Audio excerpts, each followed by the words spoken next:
My legs were burning. That kind of lactic acid fire that tells you your body is shutting down. But your brain is screaming at you to move. The air was thin, smelling of pine needles and damp earth. My father, Paul, was about 50 feet ahead of me, moving with an ease that felt almost insulting. He pointed up a ridge, a rocky spine that looked more like a death trap than a hiking trail. Scout ahead. Sophia. He called back, not even turning his head. Find that viewpoint I told you about. I'll wait here. I adjusted the straps of the pack he'd made me carry. It was heavy, digging into my shoulders. But I didn't complain. I climbed. I scrambled over rocks, pulling myself up by tree roots, my breath coming in ragged gasps. It took me maybe 10 minutes to reach the crest. I turned around, expecting to see him waving, expecting to see the white of his smile. The trail below was empty, just dirt and shadows. "Dad," I called out. My voice sounded small, swallowed instantly by the vastness of the national forest. "Dad?" Silence. I scrambled back down, sliding on loose gravel, my heart hammering against my ribs. The spot where he'd been standing was empty. I ran to the trailhead. Another quarter-mile down. The space where his SUV had been parked was just a patch of disturbed dust settling in the afternoon light. He was gone. And he'd taken the map, the car keys, and the water. Before I tell you what I found when I finally made it back to the road, and the nightmare that was waiting for my father when he got home, drop a comment below. Let me know where you're watching from, and what time it is for you right now. I want to see how far this story travels. I'm Sophia. 15. I stood there for a long time. I don't know how long. Long enough for the dust from his tires to settle back onto the dirt road, coating my boots in a fine, gray film. Long enough for the sun to dip behind the tree line, turning the light from gold to a bruised purple. I didn't scream again. Screaming was for people who believed someone was listening. The silence of a national forest isn't actually silent. It's a living, breathing thing.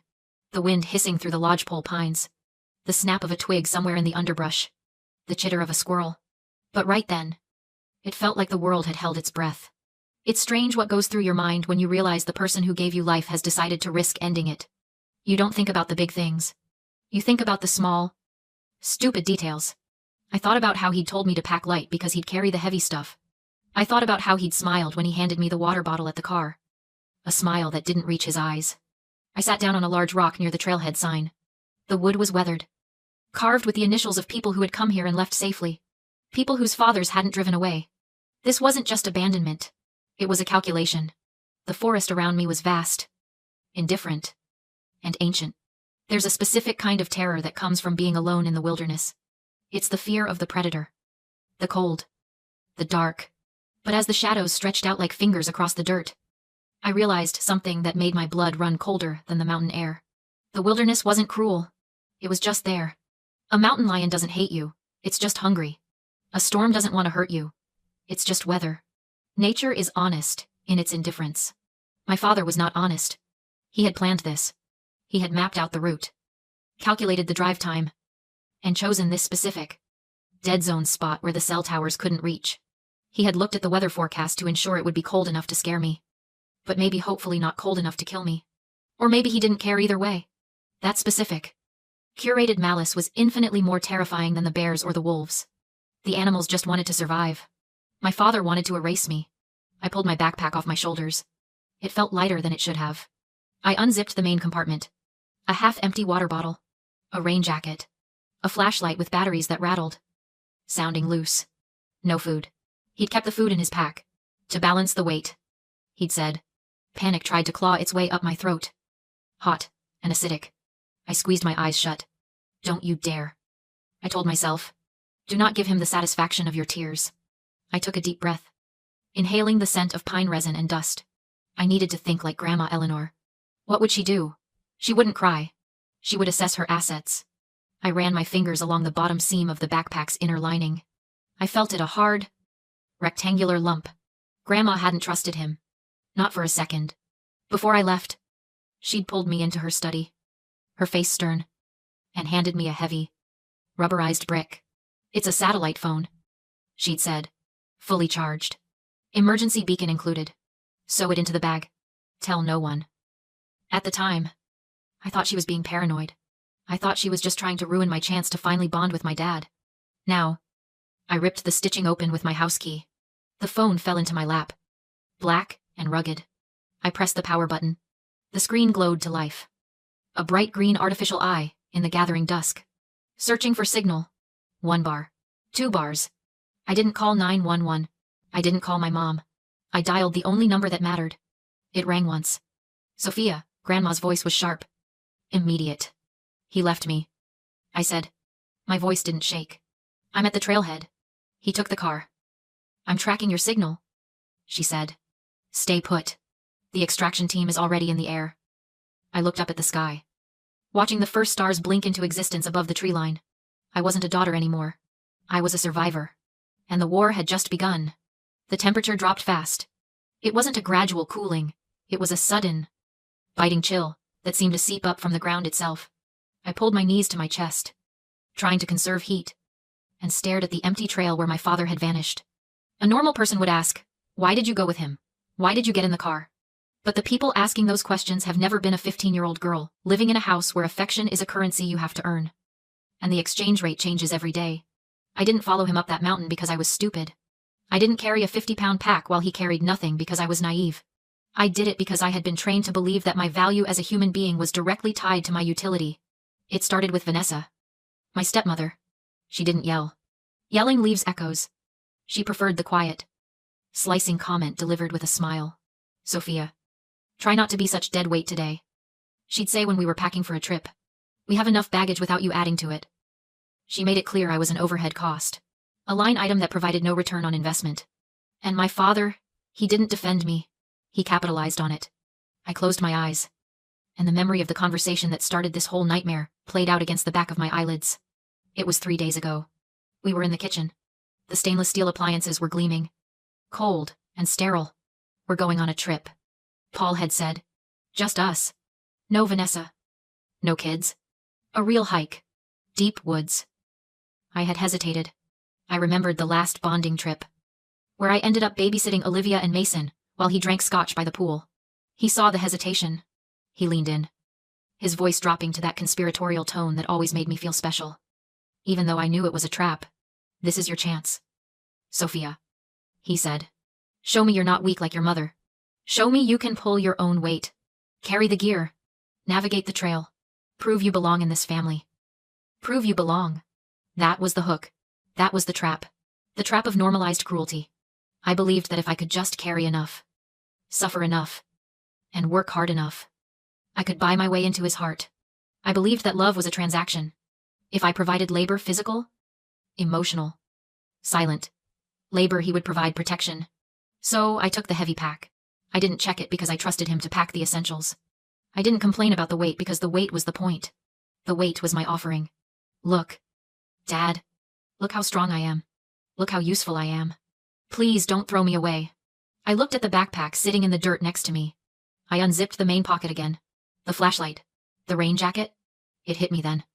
A realization so sharp, it felt like a physical blow. There was no camping gear. No tent. No sleeping bags. No food for a multi-day trek. He never intended to hike. He never intended to camp with me. The heavy pack wasn't full of supplies. It was just full of weight. Old towels. Rocks, wrapped in newspaper to give it bulk. He had loaded me down like a pack mule, not because we needed the supplies, but to slow me down. To exhaust me. To make sure that when he told me to scout ahead, I would be too tired to question him. Too focused on the physical task to see the betrayal coming. He had leveraged my desperate need to be useful to lead me into my own disposal. I wasn't a daughter to him. I was an obstacle he needed to drive into the woods and leave behind so he could go enjoy his real life. The sadness I had been holding back evaporated. In its place, something hot and hard began to form. It was the death of hope. And the birth of a cold, diamond-hard rage. He wanted me to prove I wasn't weak. Fine. I checked the satellite phone again. 3 bars. The extraction team was 18 minutes out. I wasn't weak. And I was done paying for a love that didn't exist. 2 black SUVs with tinted windows rolled up the dirt road, their tires crunching over the gravel that had been my only company for the last hour. A man got out of the lead vehicle. He wore a tactical vest over a suit, looking less like a ranger and more like a Secret Service agent. Miss Sophia, he asked. I'm Mr. Vance. Your grandmother sent us. I nodded, unable to speak. My throat felt like it was coated in sandpaper. He opened the back door of the SUV. The interior smelled of leather and expensive climate control. It was warm, a stark, artificial warmth that made me shiver violently as the adrenaline finally crashed. I climbed in. As we descended the mountain, the bars on my phone flickered back to life. LTE. 5 grams. The digital world came rushing back. Indifferent to the fact that I had almost just become a statistic. My thumb hovered over the Instagram icon. I knew I shouldn't look. I knew it would hurt. But I needed to know. I needed to see the architecture of my own disposal. I opened the app. Paul's story was the first bubble at the top of the feed. I tapped it. Photo 1. A panoramic shot of a sunset over a valley. But not from a trail. From a deck. A teak deck, with a fire pit. Tagged location, the Summit Luxury Glamping Resort. Photo 2. Vanessa holding a flute of champagne. Laughing. Her head thrown back. She was wearing a cashmere wrap. Looking cozy and rich. Photo 3. Olivia and Mason roasting marshmallows over a gas fire pit. They looked clean. Happy.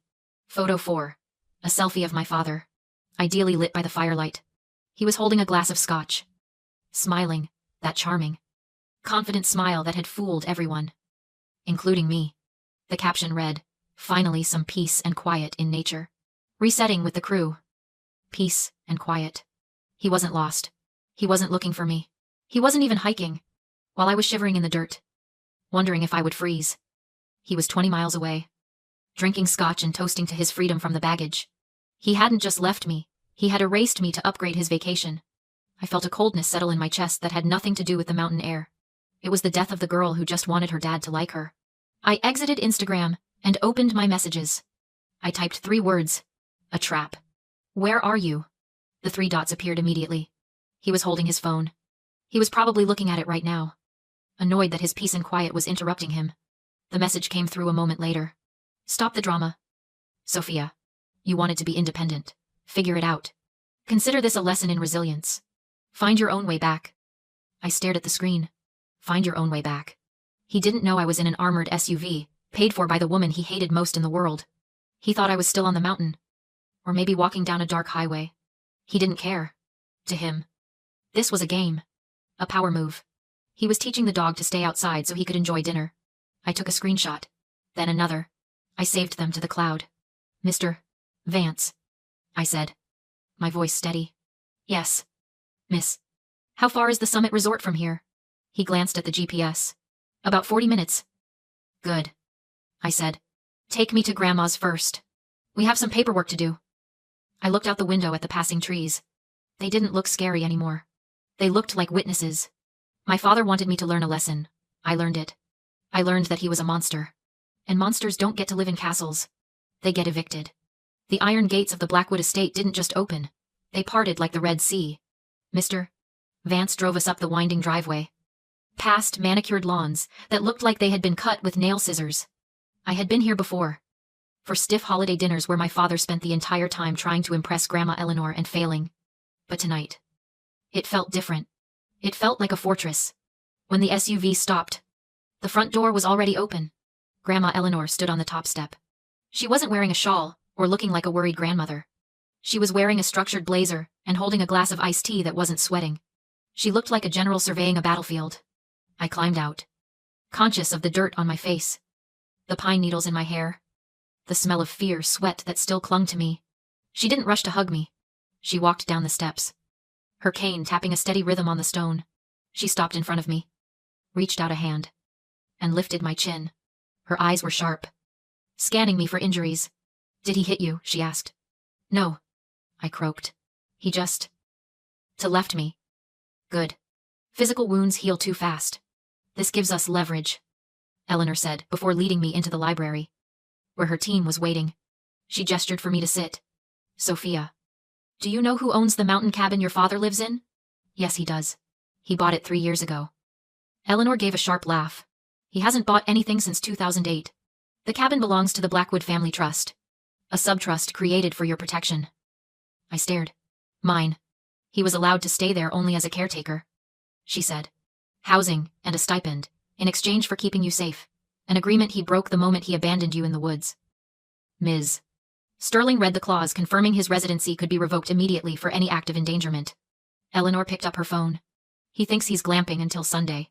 We have 48 hours to remove him. To evict him, I asked. To erase him. She ordered the locks changed, his belongings placed on the lawn, and his stepfamily's things left at the driveway as trespassers. When we arrived at the cabin, my cabinet team was already emptying it with icy precision. Inside, Ms. Sterling worked at a laptop until she finally called us over. On the screen was a custodial account created for my education. It should have held over $500,000. Instead, 3 days earlier, $450,000 had been wired to an offshore company controlled by Vanessa. My forged signature authorized it. The truth hit like a blow. Paul hadn't taken me into the forest out of anger. He had taken me there to eliminate the only person who could expose the theft. Eleanor's expression hardened. This isn't just eviction anymore. Get the district attorney. We have wire fraud, identity theft, and grand larceny. That night, the cabin sat empty while his belongings lay under tarps on the lawn. When his luxury RV arrived, the gate code failed. He climbed the wall, shouting for me until he saw the stripped house. The trust evicted you, I said. Police stepped forward. His attempt to lie collapsed when they played his voicemail telling me to find my own way back. He was arrested on the spot. Vanessa never stepped out of the RV. She simply reversed down the drive and left him behind. In the months that followed, federal charges moved quickly. Paul was sentenced to 15 years. Vanessa filed for divorce, while investigators combed through the offshore records. I moved in with Eleanor. For the first time, I lived somewhere safe. 6 months later, I returned to the mountains, this time with proper gear. Standing at the summit, I finally understood the narrow line between survival and disappearance. If Eleanor hadn't insisted on the satellite phone, I might never have come home. My father stole my money, my safety, and nearly my life. But he underestimated the one thing he couldn't erase: that I was never the dependent in his story. I was the beneficiary and the survivor. I breathed in the cold mountain air and felt the truth settle. I wasn't just the girl left in the woods. I was the girl who walked out and reclaimed everything.